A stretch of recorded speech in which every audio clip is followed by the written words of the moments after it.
आज मैं आपको बताऊंगा कि आपने अगर कोई भी बाइनेंस के ऊपर आपने ट्रेड करनी है और किन किन चीज़ों को देख के आपने आज कम से कम $100 हो गया, £100 हो गया पर डे का आप कमा सकते हैं। उसके लिए आपने ऐसा नहीं होना कि कोई भी पेयर देख के एकदम से आपने ट्रेड कर देनी है, लेकिन आप कंप्लीटली जब तक इसकी बाइनेंस के ऊपर एनालाइज नहीं करेंगे उस क्रिप्टो पेयर की, बीएनबी हो या कुछ भी पेयर हो, जैसे मैं अभी देख रहा हूँ कि अभी बीएनबी है, बीटीसी भी है, इथीरियम भी है, एसओएल भी है, तो मुख्तलिफ किस्म के पेयर ये मुझे स्पॉट के अंदर अभी शो हो रहे हैं। लेकिन आपने जब तक इसकी एनालाइज नहीं करनी पूरी कि मार्केट आप बाय में जा सकती है या सेल में जा सकती है, तब तक आपने बाइनेंस के ऊपर कोई भी पेयर के ऊपर ट्रेड नहीं करनी। तो आज मैं उसी के सिलसिले में आपको स्टेप बाय स्टेप गाइड करूंगा कि आपने किस तरह एक ट्रेड को एक पेयर को ट्रेड को जब लेनी है तो किस तरह उसको चूज करना है, किन किन पेयर को ख्याल रखना है। अभी मैं देख रहा हूँ कि ये मेरे पास अभी बीएनबी है, बीटीसी है, इथीरियम भी है, एसओएल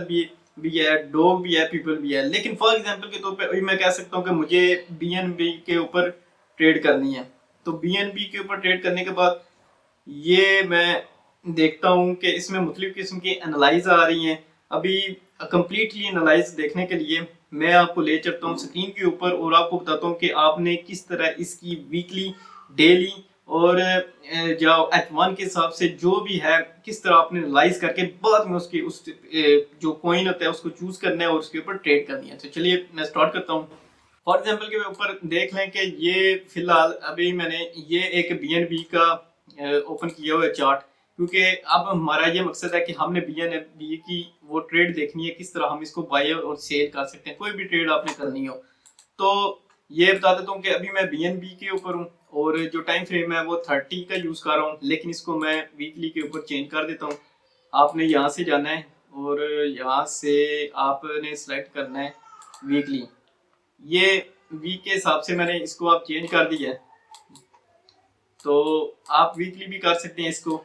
अगर आपको वीकली में सही तरह से कुछ नजर नहीं आ रहा तो आप चले जाएं डे 1 के ऊपर भी चले जाएं। अगर आप, मैं इसलिए बता रहा हूँ कि आपने लॉन्ग टर्म की ट्रेडिंग करनी है, उसके हवाले से भी मैं आपको ये गाइड कर रहा हूँ। अब वीकली भी आप कर सकते हैं और डे 1 के हिसाब से भी आप कर सकते हैं, कोई भी चूज करना हो आप उसके हिसाब से कर सकते हैं। अभी इसके साथ में देखें ये जो नीचे इंडिकेटर लगाया है वो लगाया हुआ एम कैट का, कि इसको मजीद तरीके से मैं समझ सकूं कि अप डाउन कैसे हो रही है। ये एक बहुत ही जबरदस्त किस्म की आज मैं स्ट्रेटजी आपके साथ शेयर करने जा रहा हूँ। आपने इस वीडियो को स्किप नहीं करना, पूरी देखनी है, फिर ही आप पे बीएनबी के ऊपर आपने ट्रेड करनी है।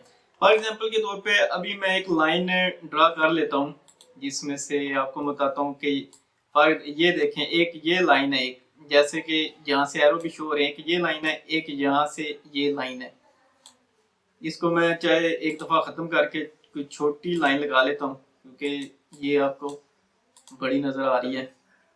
तो इसको ये मैं इसको सपोर्ट पॉइंट रख लेता हूँ, ये मैं इसको डे 1 के हिसाब से ऊपर रख लेता हूँ कि मार्केट, आपने ये देखना है कि मार्केट जब भी इस पॉइंट को टच करेगी आपने उस टाइम सेलिंग करनी है, रिवर्सल होगी जब तक। लेकिन मार्केट अगर डाउन सेट होगी तो यहाँ से आपने बाइंग करनी है। आपने डे 1 के हिसाब से इस चीज को नजर में रखना है कि मार्केट अभी फॉर एग्जांपल अभी मैं देख रहा हूँ कि डे 1 के हिसाब से अभी मार्केट नीचे आ रही है, यहाँ से टच करेगी, ये जो कैंडल ये वाली आ रही है ये मार्केट के नीचे टच करेगी तो यहाँ से आपने इस जो प्राइस चल रही होगी, ये जो प्राइस इस टाइम ये चल रही होगी, यहाँ से आपने बाइंग की करनी है।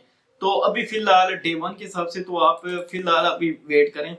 तो अभी साथ मैंने एम कैट भी लगाया हुआ है, ये भी आपको कम से कम गाइड करेंगे कि आपने कहाँ से बाइंग करनी है और सेलिंग करनी है। ये देखें यहाँ से मार्केट क्लोजिंग हुई है, बाइंग की हो रही है, तो ये हमें बाइंग के बता रहे हैं। तो आपने एक इंडिकेटर इसको भी लगा लें, या कोई भी इंडिकेटर आपने लगाना वो भी यूज कर सकते हैं।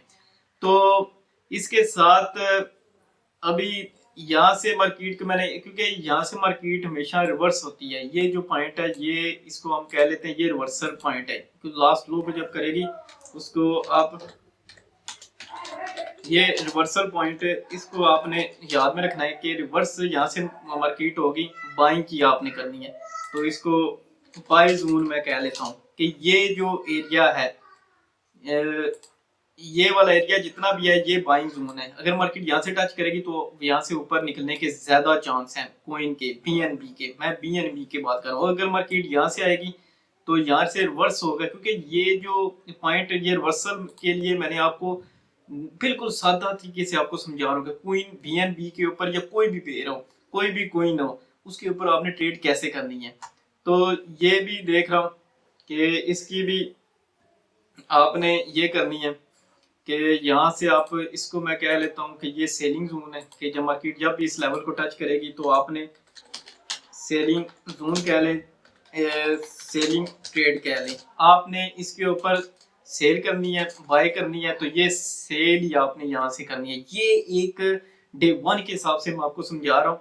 और यहाँ से देखें, ये डे वन में स्टार्ट किया। अगर आपके पास आप चाहते हैं कि मैं डे वन के हिसाब से नहीं चलना चाहता, तो आप यहाँ से जाएंगे सीधा और यहाँ से आपने इसको टाइम फ्रेम चेंज कर लेना है।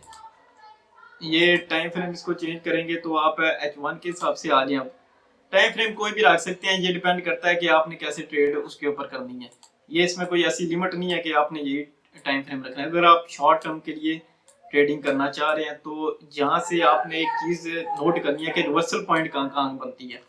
तो रिवर्सल एक पॉइंट तो ये बात है कि मैं आपको लगाया, ये लास्ट हाइट आप देख लें ऊंचाई, और जो लास्ट अभी लो लगी है एक ये पॉइंट है। देखिए पहले मार्केट ने ये भी एक पॉइंट लगाया है, जहां से मार्केट एक दफा रिवर्सल लगा के ऊपर गई है थोड़ी सी, लेकिन मार्केट और नीचे आ गया। तो अभी फिलहाल मार्केट का जो करंट पोजीशन चल रही है वो डाउन ही चल रही है। तो आपने इसको मजीद इसको समझने के लिए इसका और लास्ट लो देख लेना है कि ये बनती जाएगी। फिलहाल अगर बीएनपी को मैं H1 के हिसाब से देखूं तो ये मार्केट काफी हद तक डाउन है। तो डाउन के ऊपर अगर और मार्केट चली जाए तो आपने एक काम करना है। अभी H1 के अंदर है तो आपने नेक्स्ट जो डे वन का है H4 के अंदर या डे वन के अंदर आपने उसके ऊपर दा के उसका भी एक दफा ना और देख लेनी है कि वहां पे कहाँ पे H1 2 3 या आप H4 के 4 आवर्स के दरमियान भी आपने देख लेनी है कि यहाँ से इसका जो लास्ट लो बनती है वो कहाँ बनती है। इस तरह आपको सही तरीके से एक आइडिया हो जाएगा कि ये वाला है, ये बनती है, ये इसकी लो बनती है। अगर मार्केट यहाँ से आती है तो यहाँ से चांस होते हैं कि मार्केट ऊपर जाएगी। तो इस पॉइंट को आपने 540 पॉइंट है जो, इसको आपने नजर में रखना है, यहाँ से आपकी बनेगी बाइंग की। तो ये एक सिंपल तरीके से मैं आपको समझा रहा हूँ कि कभी भी आपने बाइंग या सेलिंग करनी हो तो आपने हमेशा रिवर्स पॉइंट की उसकी जो लास्ट ये जो हाइट होती है जहाँ से बार बार मार्केट जो रिवर्स हो रही है इसको आपने नजर में रखना है। ये जहाँ से रिवर्स हो रही है ये मार्केट अगर यहाँ से आएगी तो ये रिवर्स है। ये एक सिंपल तरीका BNB का है जिस तरीके से आप इसको देख के आप ट्रेड कर सकते हैं। तो मुझे उम्मीद है ये वीडियो आपको लाजमी अच्छी लगी होगी। कॉमर्स शेयर और मेरे यूट्यूब चैनल को आपने लाजमी सब्सक्राइब कर देना है। मिलता हूँ आपको नेक्स्ट वीडियो में। बाय।